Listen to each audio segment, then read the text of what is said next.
you one of the guys who does this all the time?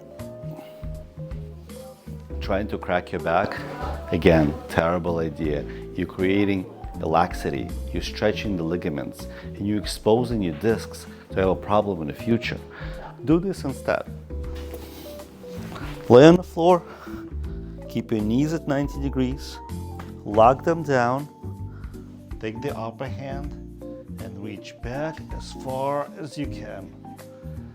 Breathe through it and stretch. Reach the floor and do it 5-6 times.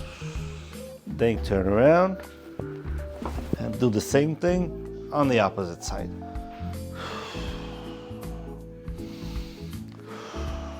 You're gonna feel much looser and it's much safer for you. Try it now.